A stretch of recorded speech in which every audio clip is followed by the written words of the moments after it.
In the previous chapter, we have described motion in terms of distance, displacement, speed, velocity and acceleration. But we didn't discuss what exactly causes the motion. In this chapter, we will discuss the cause of motion, that is force. A force is a push or a pull on an object. When there is an interaction between two objects, we can say that the force acts upon each of the objects.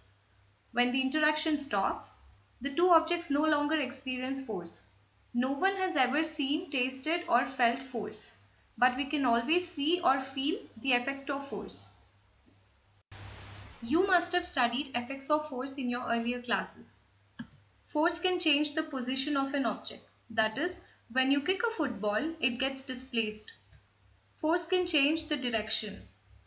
When you apply force on steering wheel of a car, it changes its direction of motion. Force can change the dimension of an object.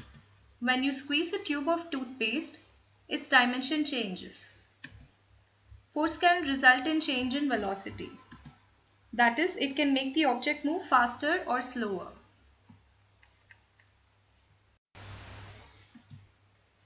In this figure, there are two equal and opposite forces acting on the ball.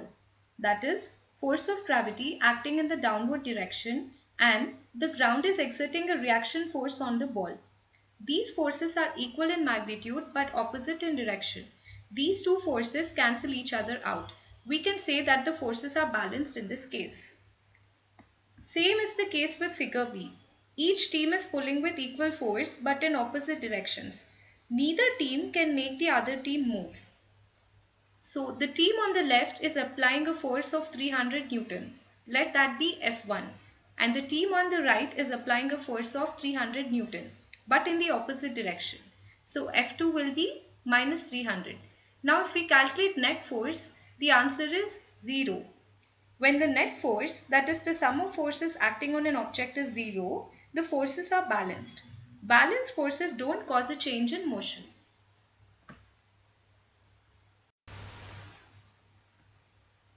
In this figure, you can see that the man in yellow is applying a force of 75 Newton, whereas the man in red is applying a greater force of 125 Newton. In this case, the forces are unbalanced and the ball moves in the direction of the larger force. Same is the case with this figure. The team that pulls harder would be able to pull the other team. The team on the left is applying a force of 400 Newton and the team on the right is applying a force of 300 Newton. In this case, the net force is 100 Newton, which is not equal to 0. So when the net force acting on an object is not 0, the forces are unbalanced. Let's consider the case when you are riding a bicycle. When you stop pedaling, it slows down. It is due to the friction forces acting in the opposite direction of your motion. These forces arise between two surfaces in contact. In this case, it is between the tire and the ground. In order to keep the bicycle moving, you need to start pedaling again. That is, you need to apply an unbalanced force. This unbalanced force is required to overcome the frictional forces acting on the object and also to accelerate the motion of an object. So in case of balanced forces, the forces are equal and opposite and the acceleration is 0. But in case of unbalanced forces, the forces are not equal and opposite and the acceleration is in the direction of larger force. Newton further studied Galileo's ideas on force and motion and came up with 3 fundamental laws of physics that govern the motion. The 3 laws are called Newton's laws of motion, and the first law states that an object remains in a state of rest or of uniform motion unless acted upon by an external unbalanced force. We know that all objects resist a change in state of their motion. This tendency of the objects to resist change in its state, whether it is motion or rest, is known as inertia. That is why first law of motion is also known as law of inertia. There are 3 types of inertia. Inertia of rest, inertia of motion, and inertia of direction. Why do you think fruits fall when the branches of tree are shaken? It is due to inertia of rest. When the branches of tree are shaken, it is set into motion while the fruits remain in the state of rest due to inertia of rest. Here, the fruits at rest resist the change and thus get detached from the branches and fall down due to the pull of gravity. Let's look at another example of inertia of rest. Why do we jerk backwards when a bus starts moving abruptly? When the bus starts moving forward, the lower part of your body moves with the bus, but the upper part of your body still wants to remain in a state of rest due to inertia of rest. Inertia of rest is the tendency of a body to remain at rest unless acted upon by an external force.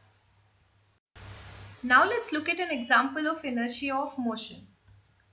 We fall in forward direction when a moving bus applies brakes because when the bus was moving, our upper part of the body and the bus both are in motion.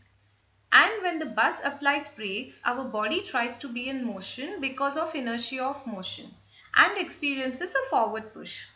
Here's another example of inertia of motion. When a passenger gets down from a moving bus, his upper body is still in motion, and when it comes in contact with the ground, which is at rest, his body topples forward due to inertia of motion. Inertia of motion is tendency of the body to remain in state of motion unless acted upon by an external unbalanced force. While driving along a curved road, you must have felt like you're thrown outwards. It is because of inertia of direction, which tends to keep your motion in a straight line. Inertia of direction is the property of an object due to which the object cannot change its direction of motion. It is also known as directional inertia. We know that it is harder to move larger objects than smaller objects. Larger objects tend to be more massive. It is easier to kick a football than a stone of the same size. More is the mass of an object, more will it resist the change in its state, and hence more is its inertia. Mass of an object is a measure of its inertia. Mass and inertia are directly proportional.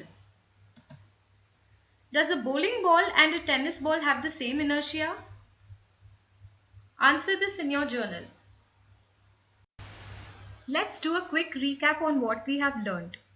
Newton's first law of motion states that an object at rest will stay at rest and an object in motion will stay in motion unless acted upon by an external unbalanced force. An object will not change its motion unless a force acts on it. All objects resist having their state, that is, rest or motion, changed. This tendency to resist a change in its state is called inertia. The more mass an object has, the greater its inertia is. I'd now like to end this video by asking you a question. Is force required to keep an object moving?